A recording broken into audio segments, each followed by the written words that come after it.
So just how many more wins are the Spurs going to get? You are Locked On Spurs, your daily San Antonio Spurs podcast. Part of the Locked On Podcast Network, your team every day. Welcome back to Locked On Spurs right here on the Locked On NBA Network. I'm your host, Jeff Garcia, Spurs writer for Kens 5 San Antonio. Glad to have you back. Hey, today's episode was brought to you by the Ultimate Basketball GM. Ever dreamed of becoming an NBA GM and managing your own basketball franchise? Then this game is definitely for you. Download the game. Just visit ultimatebasketballgm.com or look it up in app stores. Our listeners get a 100% free boost to the franchise when using promo code LOCKEDON, all caps, in the game. So what are we talking about today? Well, as you heard right now, we're going to be asking the reverse. This whole season's been like, well, just how many are they going to lose? But now when it's time to crunch time for the lottery's sake, how many they're going to win? We're going to be diving into that, as well as perhaps looking at some of the prospects that the Spurs could draft out at the NBA draft 2023 and how they're doing in the NCAA tournament.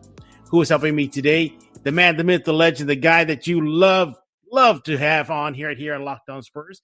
My good friend at San Antonio Sports Star, co-host of Jimenez and Suspense. He is Michael Jimenez. Mike, welcome back to Locked On Spurs. By the way, Michael, we had to cater the time for you because it's turned from early in the morning to 1 more hour to 5 more minutes to 15 more minutes. This is what happens when you win. This is what happens when you win an award. It gets to you. I'm turning into a complete diva. That is for sure. How are you doing that, Jimenez? That's such a bad thing. When you've got the hardware, you got to act that way. This is what it is. I knew this was going to happen. When you won that award, I was like, you know what? He's going to start pulling this stunt on me. And sure enough, he did. All kidding aside. Now, Michael is just a little late, but I'm glad he is right here on Locked On Spurs. It's been a minute, Michael. It has been. And, who would have thought the Spurs would go off and win 5 of the last 10 games? They're 5-5 in the last 10 games, and it's just they're showing some effort. They're showing some heart out there despite all the injuries and players missing games. But, it's getting kind of scary for Team Tank right now. It definitely is. But let's go ahead and dive into that then right now.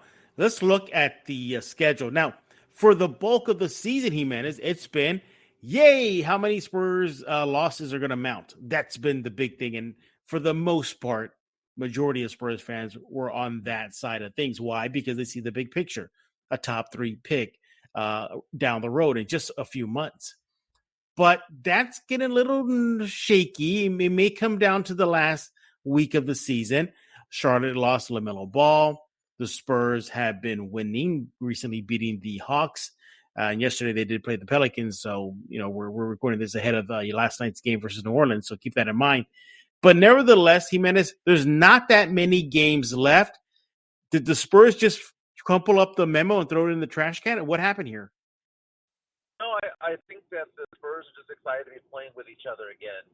We saw Devin Vassell get back into the lineup, and let's just call it what it is. Devin Vassell is the best player on this team. And when he came back, there's a difference. There's a different attitude, a different swagger. There's a different rotation of the ball. I mean, they pass it differently. When Vassell's out there, they make better decisions when he's out there. Not only does he bring it offensively, but he can bring it defensively as well. We've seen Jeremy take a mini leap from time to time, and Keldon Johnson's finally making some threes. Who would have thought? So it's all kind of coming together for the Spurs to suddenly be playing better. I'm not saying that they're playing good; they're just playing better. Yeah, exactly. They, albeit on the losing end, but they did take a Dallas team to overtime. They took a Grizzlies team to overtime. Now, sure, the Spurs pretty much wet the bed versus Memphis by blowing a 29-point lead. But the point is they built up a 29-point lead versus Memphis. And, of course, Dallas taking them to overtime, beating Atlanta, and easily, too, for the most part. I mean, and then coming back from a 24-point deficit. So, and it's interesting you mentioned Devin Vassell because after that game versus Atlanta, Jimenez, KJ and Devin Vassell kept on saying how much they have to feed off each other for success. Is that good or bad? That's both, but I think it's more good than bad. You can see that is what shows that continuity is a needed thing within this team. They understand where they're going to be on the court at all times. They play together very often. And that's the thing about this team is that, it's a collection of guys that haven't played with each other before. You bring in Malachi Branham, you bring in a Jeremy Sohan as rookies, and Blake Wesley as a rookie, and then you see all the different moving pieces, players that they've dropped along the way, and pieces that they've added over the past month or two via free agency. It's difficult to win games in the NBA when you don't know and you're not comfortable with the players that you're playing with. They may like them personally, but professionally, they just haven't gelled together yet. And the thing is that Keldon and Devin have played together for a few seasons now, so they're familiar with who they are, where they're going to be, where they're going to space out. So that's a positive thing because it shows that the longer that the unit gets to play together, that they're going to get better together. Yeah, in case anybody's wondering right now, Jimenez is in his car right now. In case the audio sounds a little funky, he is driving to work right now, so that's why we're kind of having to make this kind of on the quick side of things. So forgive Jimenez's audio, but you're right. They're clicking at the worst time. It's weird to say that because you want them to get familiarity, you want them to learn and improve, and as we've been looking at growth. And they're hitting that right now. Is just unfortunate because they're clinging on to the third worst record. Granted, Charlotte does have the tiebreaker over San Antonio if something were to happen in that situation. But just how many more games will the Spurs win? We're going to be looking at that when we get back right here on Locked On Spurs with Michael Jimenez of San Antonio Sports Star. Hey, look, I'm really geeked out about our new partner, the sponsor of today's episode, the mobile game Ultimate Pro Basketball GM. Ever dreamed of becoming an NBA GM, managing your own basketball franchise? Well, your dream can come true right now. This game is for you. Make every strategic move about your team, whether it be playing through the season, leading your team to glory, hiring the right coaches, assistants, trading and training players, making draft picks, navigating your franchise through free agency, the draft, all the ups and downs of an NBA season. This is a challenging and realistic game world. Ultimate Pro Basketball GM is completely free, playable offline, play on the go as you want and when you want to. Look, we're already talking trash among me and the rest of the Locked On NBA hosts. You're going to love it. I know you will. Locked On Spurs listeners get themselves a 100% free boost of the franchise when using promo code Locked On in the game store, so make sure to check it out. Download the game, probasketballgm.com, scan the code, look it up on app stores. That's probasketballgm.com. Ultimate Basketball GM, start your dynasty today. We're back right here on Locked On Spurs with Michael Jimenez of San Antonio Sports Star, the biggest diva in San Antonio ever since he got his award. Where's that award, by the way, Jimenez? Is that hanging in your mantle or somewhere in your house? Oh, I've yet to receive it. I go to Austin on April 15th to get awarded that, get knighted, if you will. So it's going to be an exciting night. We have people from Alpha Media, from San Antonio Sports Star. They're going to be there with us, and my wife will be there. And I don't know if I have to give a speech or anything, but probably not. I'm probably just going to go shake a couple of people's hands and come down with a plaque of some sort. Speech. We need a speech from you, Jimenez. You need a speech. But we're talking about your silver and black. And just a heads up, everybody, we're recording this show ahead of last night's game versus Pelicans. And Jimenez is in his car going to work. So we're going to try to keep it on the speedy side of things on this episode of Locked On Spurs. Jimenez, let's look at the schedule. Now, we kind of had the setup already. The Spurs are still among the three worst teams. They don't have a great record. And all signs are pointing to the fact that they're going to land in one of the worst three. But Charlotte is right behind them. They lost LaMelo Ball. They're closing in. And it's funny, like I said, Jimenez, we usually talked about yay losses, get those losses. But now we're worried about W's. Now it's like how many more they're going to win. So not including the game versus the Pelicans last night. Let's look at the next Spurs 5 games. Okay. So Spurs at Bucks. How does that one go down? Spurs will lose that game. All right. So there you go. So Team Tank, happy. This was interesting. The next one, though, Spurs at Wizards. I could see them pulling that win out. Yeah, that's one of the games they'll win. Right. Exactly. Then the next one, Spurs at Celtics. Now, you got to figure that's an L right there. That has to be an L because the Celtics have something to play for. Exactly. Now the last two are interesting.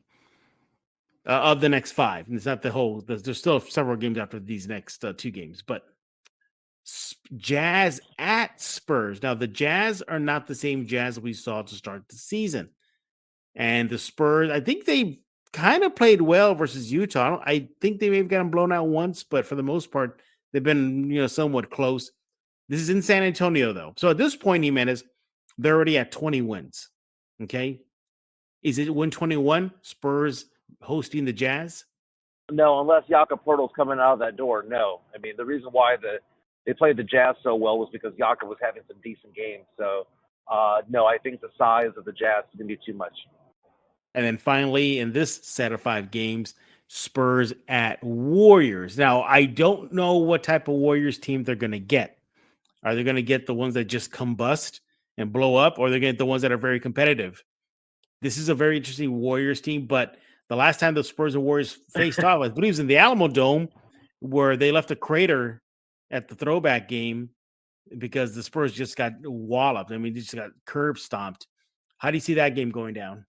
Yeah, that should be a game the Spurs lose as well because it's a bad matchup for the Spurs, and Golden State also another team that has something to play for. It's trying to get out of the play-in tournament to stay in the top 6 or to reach the top 6. It's just it's a bad matchup, a bad thing for the Spurs on that one. So what are we looking at there? What, 1-4 the next 5 games? 1-4. So at this point, they're now at 20 wins. Okay. Are you okay with 20 wins at this juncture of their season, heading into the offseason / draft lottery? Well, I mean, keep in mind, Charlotte had 22 wins, right? So win number 23 is the one that'll get me concerned because who's to say that Charlotte's not going to lose out the rest of their games? So that's the one that I'm kind of worried about because looking at the standings right now, Charlotte does have 23 wins. If the Spurs get to 23, that's when we really need to get super concerned. So it's okay for the Spurs to get that game against the Wizards. That's fine.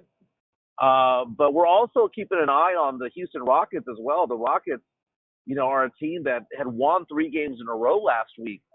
So, there's still the opportunity for the Spurs to slide on back if for some reason the Rockets win a game or two.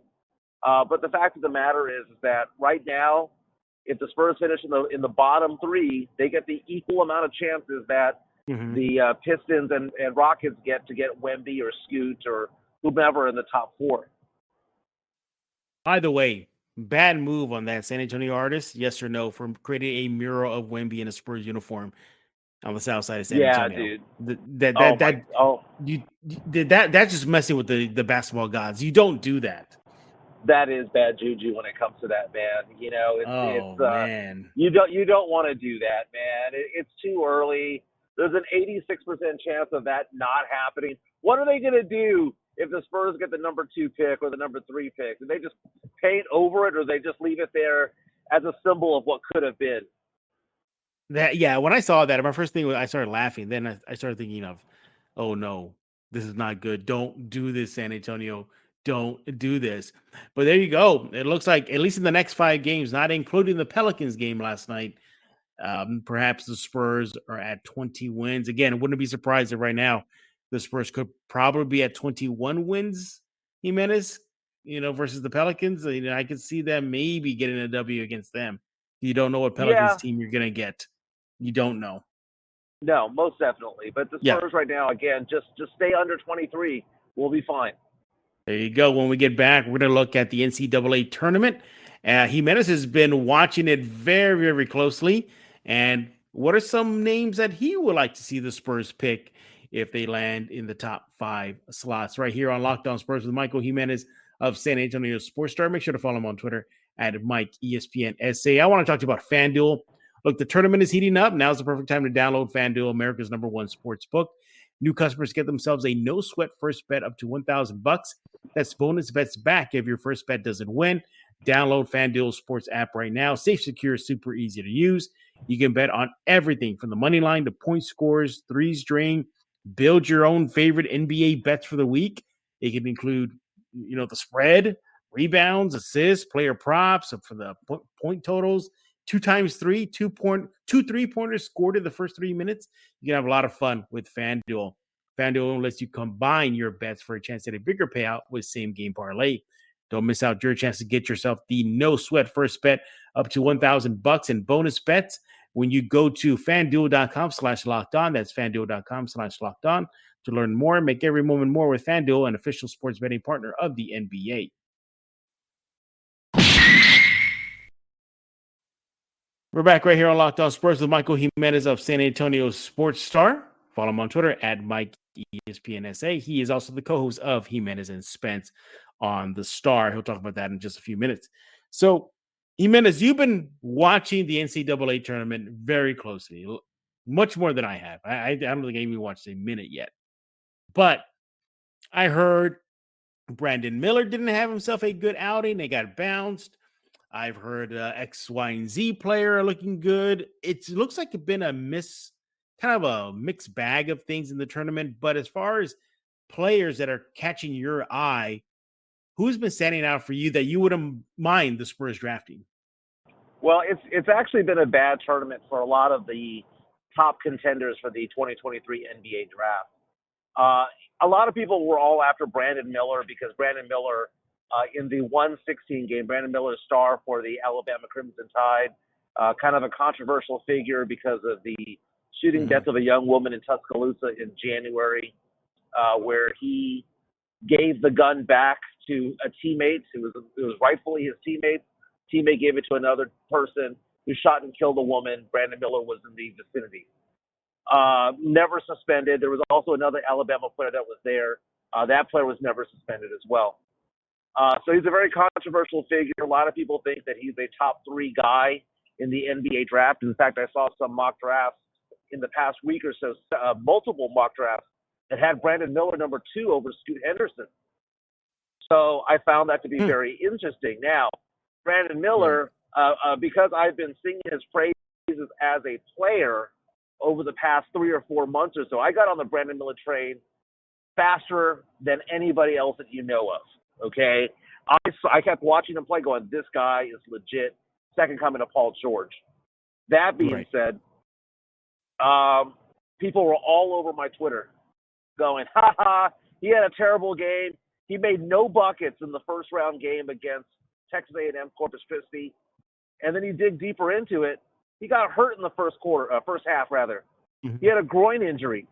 He only played 19 minutes because of it. He wasn't in foul trouble because he was hurt. He only attempted 4 or 5 shots that game.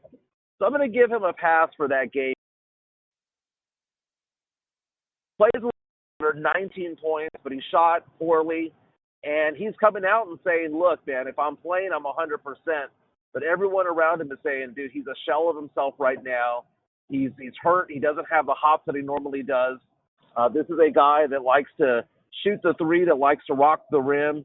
Like I said, he plays just like Paul George does. And long story short, he just has not had himself a good tournament yet. And you can blame that on the injury. And again, people who don't like him or want to see him fail are excited about the fact that he had 2 off games. But Alabama, the number 1 overall seed in the tournament, is still around in the Sweet 16, so we're going to see more of him. And, oh, by the way, Bama's winning by 20 points each game despite his poor performance. So Bama's going to be around for a while. They're my pick to win it all. What's standing out for you in the tournament?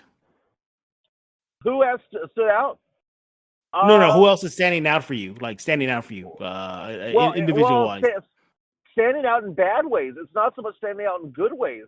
I was watching that Arkansas game against Kansas. Arkansas pulled off the upset, beat Kansas by 1. There were 3 players in that game that are supposed to go in the top 8 in the draft. 3. Collectively, I believe they scored like 13 points. Collectively. Anthony Black and Nick Scott and Nick Smith rather, and you had Keontae George when he played Creighton. You had Grady Dick against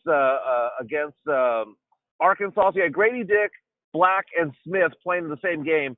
They all were awful. And then Keontae George playing for Baylor against Creighton had an awful game too. None of them scored more than 7 points. I think Smith went 0 in that game. So it's kind of crazy because these are all guys that are supposed to go in the top 10, top 8, and they've all wet the bed in the tournament.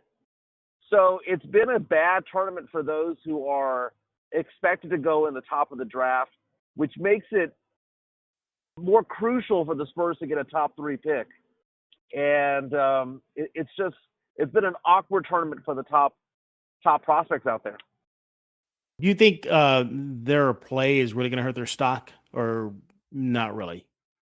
Well, what it might do is might elevate the stock of the Thompson twins, Amen and Asar Thompson, that because they're not playing in the tournament, they're playing with G League Ignite. It's just going to be a thing where they might look at them and go, well, not because they're playing so well, because everybody else around them has been playing so poorly when it comes to the top 10 or 12 prospects in the draft. So right now, I would probably say the 5 biggest names in the draft right now are Wemby, Scoot, Brandon Miller, the Thompson twins, and really that's basically 1 through 5 as of right now. Wow, that's interesting. What are your thoughts on G League Ignite shutting down Scoot already for the season? Well, I mean, Scoot is being shut down is probably the right thing. You don't want him to get hurt going into the things. And I misspoke. I forgot the name of the team that the Thompson twins are playing for, or they were playing for. They were overtime. That's overtime, what it was.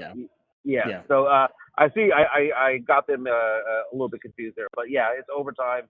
And they're all shut down for the most part right now. So, right, the June draft is right around the corner. You don't want to get hurt. It's just down the corner. I mean, the NBA draft is coming around. You've got the lottery coming around during the playoffs.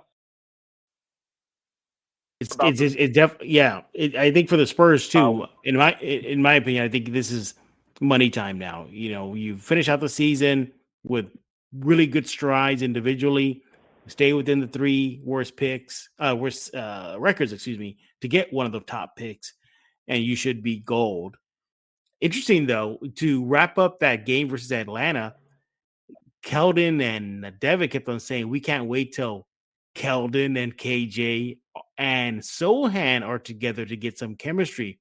They see something there they really see something among them 3. That's interesting. I agree. Yeah. And to some extent, you could put in the name Malachi Branham as well, depending on what goes on in the draft.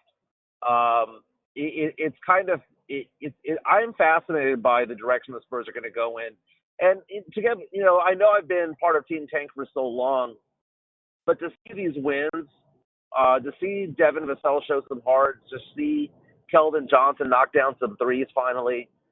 It's a positive thing. You want them to have at least a little bit of momentum going into the off season.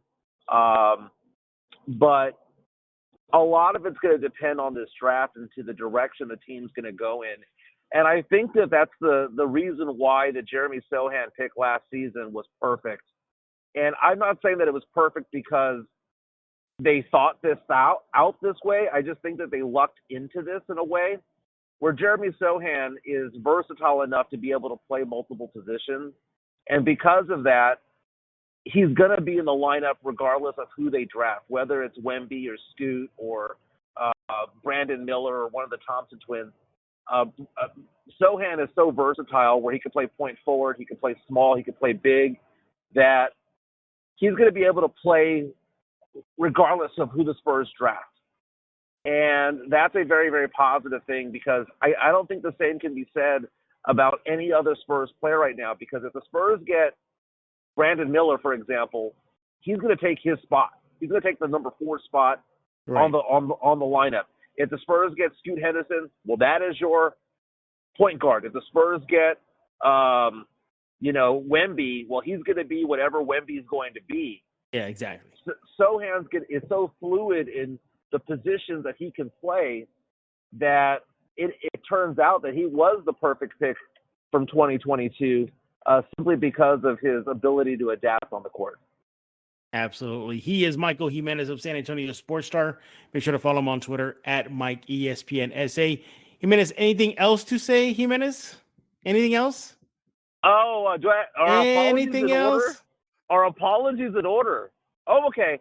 So let's discuss this, okay? And I don't want to hash it all out, but apparently I was accused of breaking bro code, and people were all over my Twitter mentions saying Jimenez violated bro code. Dude, I had to Google what bro code was, okay? I have no idea. So does this relate to How I Met Your Mother? No, but no. I think that show just used it popularized it. Yeah, popularized it. Yeah, exactly. Okay. So apparently, I didn't stick up for my boy, and I violated bro code somehow, and I found it hysterical, dude. I didn't know that bro code existed, right? I mean, how do you not know that existed? Does it exist for people our age? I mean, I understand having bro code when you're in high school and you're in middle school and when you're in college, but bro code as a grown-ass adult? Are you serious? Come on, man. Do I have to break it to you that it doesn't exist? Do I have to break it to you that we graduate from that? Come on, man. I'm warning you now. You're probably gonna get some pushback on this, Jimenez. I'm letting you know now. Your unawareness of that concept. He is Michael Jimenez of San Antonio Sports Star. Jimenez, what's going on with the Star? Your show, what's cooking? Hey, man, thank you to everybody who took part in the San Antonio Sports Star Spring Golf Classic over at Olympia Hills Golf Course. That was so much fun. We donated thousands of dollars to the Will Smith Foundation. Not that Will Smith, but the other Will Smith Foundation. And, no, it was a good time. We had it over at Olympia Hills. It was cold, but people braved the cold out there to take part in the tournament. And, no, we had a blast out there. Jimenez and Spence from 12 to 3 Monday through Friday at 94.1 FM. And, we're finding our way. We're finding our voice. The shows have been getting progressively better because just like Keldon and Vassell and Jeremy Sohan, it's all about chemistry. And now we're coming together with me and Spence and as pledgers producing that show and filling in on it. It's just like anything else. It's all about chemistry over time. So I'm excited about the show. It's getting better and better. We talk sports. We talk a lot of pop culture. And on Wednesdays, we tend to talk about music. So things are going good, man, at the Star. And again, it's 12 to 3 on 94.1. We're looking forward to Dallas Cowboys training camp in Oxnard, California this summer. Look at the Cowboys making moves, man, with Brandon Cooks and Stephon Gilmore. So there's lots to talk about on 94.1 FM. Man, are the Brahmas going to win? Ever again? I don't know, man. Jeez. They are offensively inept. And exactly. I cannot believe they attempted to have a game at 9 p.m. on a Sunday. They did move it up to 8 p.m. like last minute. It's one of those things. I haven't been able to get into it, to be honest with you. I was going to ask you, is it just me, or does it feel like there was more excitement for the Commanders than there has been for the Brahmas? I think we got hurt by the Commanders because the Commanders was a very good product. It was a pretty decent team. It was a good product. It was we liked the colors. It's almost like I don't want to say anything bad about the Brahmas because they're trying to put forth a good effort out there. They've got the TV going. They've got the rock behind it and all that stuff.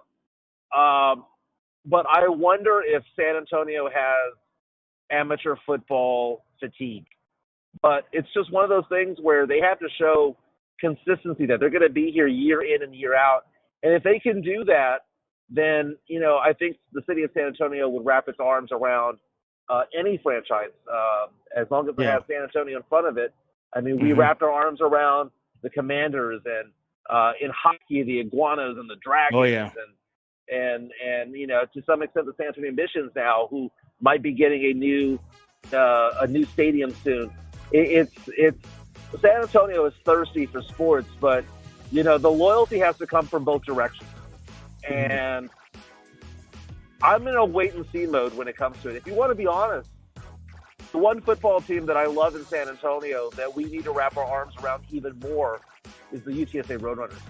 That is our second professional franchise, if you will. We have the San Antonio Spurs. We have the UTSA Roadrunners going into the new conference. And it's a big level conference. It's bigger than what the Conference USA used to be. So we need to support UTSA, not only in football, but basketball as well. Man, they need a new gym over there at UTSA.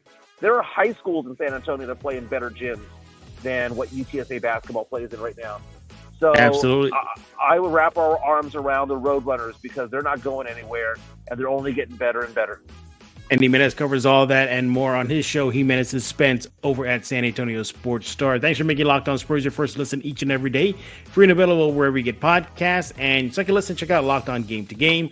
Every NBA recap, every interstat, everything you need to know about the NBA. Locked On Game to Game has you covered on the Odyssey app, YouTube, wherever you get podcasts. Just like Locked On Spurs, YouTube, Kins 5 Plus app, everywhere. You cannot miss us. So for Michael Jimenez, I am Jeff Garcia. We're putting a lock on this episode of Locked On Spurs.